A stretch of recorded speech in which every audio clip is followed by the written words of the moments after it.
Happy holidays. Happy New Year, everyone. Today, we are taking a look back at some of the most compelling conversations we've had surrounding the case against Rex Heuermann, the man accused of being the Long Island serial killer. This is the Hidden Killers podcast with Tony Brueski, featuring former FBI Special Agent and Chief of the Counterintelligence Behavioral Analysis Program, Robin Dreeke. Lots of new developments in the Long Island serial killer case and the allegations against Rex Heuermann. And as to be expected, they're not very good allegations. It's allegations of more involvement in murder, more involvement in inappropriate behavior, to many at least. Robin Dreeke, a retired FBI special agent, joining me. I know you actually had an opportunity today to speak a little bit with John Ray, or at least be on Nancy Grace, to discuss the latest developments in this. A couple weeks ago, there was the press conference where he laid out quite a bit of the allegations, but I guess there are some new ones that have just come to light as of right now. What did you learn? Yeah, it was interesting. So there's a couple of new witnesses that came forward that has sworn signed affidavits from a time period in the late 90s of Heuermann, and including his wife being involved in swinging clubs. Yeah. And two of the victims that have been murdered were connected to Heuermann's house as well as the swingers club. And because what I took away from this is that if this is true, he's got as we've talked about, he's got this behavior arc of a stalker, of someone looking for victims. And typically when you're dealing with a serial killer, they will go for the sex trafficker area, people that are disenfranchised, easy victims from his standpoint and point of view. And this is what it looked like he was involved in doing. And the thing that really struck me this morning on the show was not only were two women spotted with Heuermann and in his house with Heuermann, or one was at a hotel with Heuermann that was spotted and identified by a taxi driver. But what struck me was that one of the girls that went to the house was a couple that was supposed to do swapping with Heuermann and his wife, and another girl they brought in, which was one of the victims. Mm-hmm. And it was a law enforcement detective from the NYPD. That's what's bothered me on this, is that we have multiple claims through a period of time of law enforcement issues. Yeah.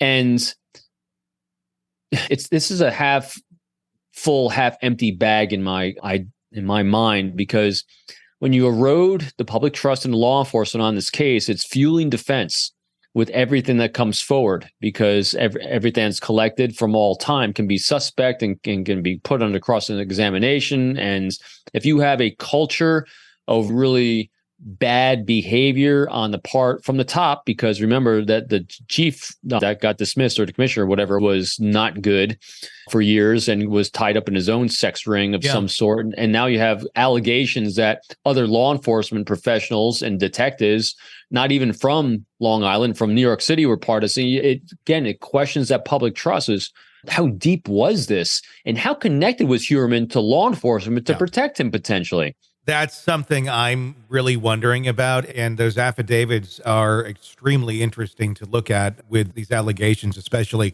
to me involving his wife. I'm curious to know what she did know. It doesn't mean that she knew that he was murdering people, but I think it's safe to say it'd be very unlikely that she was unaware that he was involved in these sort of sex parties and such. But when we go back to the connection here with the law enforcement officer who was involved with those parties, when we talk about the former police chief, James Burke, and all of the allegations against him, the charges that have been against him, obviously another individual very much frequenting the same sort of circles that Rex Heuermann was involved in, it gets really disturbing. It feels to me like Rex Heuermann might be the tip of an iceberg to something much bigger and much darker.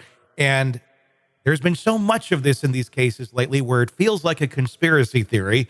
But throw this into the mix: Suffolk County Police Commissioner Rodney Harrison resigning this last week. He's the one who brought Rex Heuermann to justice and arrested him, where James Burke didn't, because, well, I don't think he wanted any eyes on the circle that he was with. I'm wondering about Rodney Harrison, and not in any sort of way that he's a bad man or is involved in anything shady, but did he get too close to something? Did he find something out where maybe, this is just my speculation, for his own safety, the safety of his family, his well-being, is that why he walked away this last week? Because he seemed to have no indication that he was going to be leaving for any reason in recent interviews leading up to that resignation, and there really wasn't much of a reason for resigning. People, of course, can have their personal reasons, but I found it a little suspect. Yeah, it's a really bad optic for the case. Yeah. That's what it just comes down to. Anytime you have such a high-profile case in the court of public opinion and every action is under scrutiny, it has an impact, and it makes you question law enforcement again, just because the missteps have been highlighted so well and justly. And when it comes to the wife, what struck me about the allegation with the wife knowing about the sex swapping and potentially being involved there's a few things I want to highlight there. I did the research to see how often wives are involved in serial killers and helping the grooming and spotting. It's actually a very low percentage. I think it's around 20%, under 20%. So if we're looking at law of averages and arcs, it's pretty uncommon that happens, which bodes well for Asa. The thing that got it off of Asa for me again and back to law enforcement was how law enforcement treated her and the house and the children. So what I'm seeing is from an arc of behavior from law enforcement from the very beginning, from the commissioner, was it the commissioner? Yeah. From the commissioner all the way up to them searching the house. They've done things really wrong, a lot of steps along the way. There's been some highlights. They arrested him, and if he's guilty, good on them.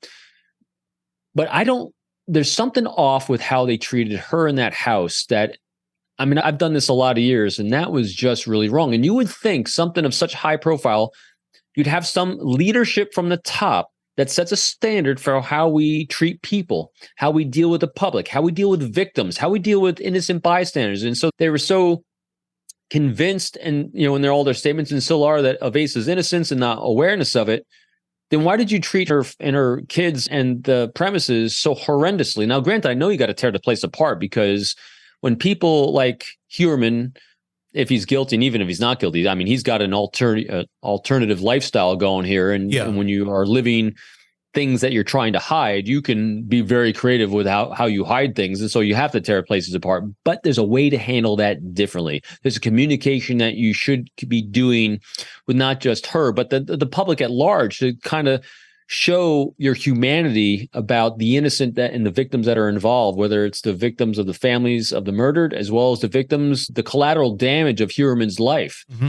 I didn't see that handled very well. And so again, it's part of an arc from the top of leadership, to me, of these institutions that is off. Mm-hmm. And it makes us suspect something's a little wrong going on there.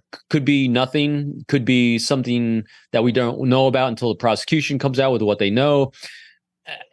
I don't like it, though. There's something I don't like. How about not questioning her? I mean, that to me was another insanely bizarre move. Why are they so convinced? They're so convinced that, now granted, the stats are on their side on it. Sure. But they're not, and they know something that we don't know. Yeah. But these new allegations make you say, she was involved-ish in his grooming of his victims, if indeed that's what it, I mean, the optic is of that. And she was at least aware of the girls that got murdered. I mean, couldn't she at some point put two and two together, maybe? That, wow, I saw these people at my house, and wow, they wound up killed. I mean, well, and as we look at the optics of some of this and the factual involvement that we do know of some of the law enforcement officials in that scene, I'm starting to wonder not so much about any sort of guilt with her. Maybe there's something there, but more so, are we not paying much attention to Asa because Asa may know more about maybe some of the people involved in law enforcement here that don't want to have their reality put out there? Because she knows who comes in and out of that house. Yeah. that's what struck me. So if the witnesses that came forward are accurate, I won't say truthful, because again, memories from that long ago can be inaccurate. And so that's going to be the challenge for the prosecution, is using their testimony if they can, because of it's a long memory from long ago. Luckily, Heuermann is very distinctive. The women that were murdered were distinctive. They had a few distinctive markings as well. So it's possible, but it's a stretch. But I think it'll definitely supplement the DNA evidence they have. But it's going to, there's things about the law enforcement angle here that I just don't, I'm not comfortable with. That just, and Asa is really the spoke of the hub. I mean, she's the hub with surrounded all these spokes that could know a lot more, but for some reason we're being told that she's not being questioned about it. Yeah. That's odd. It just, doing due diligence is all I think that would be. But what's your take? We learned that just the other day, it was her first time she went and visited Rex Heuermann in prison. They've been in contact over the telephone. We've known that, but this was the first time visiting Rex Heuermann.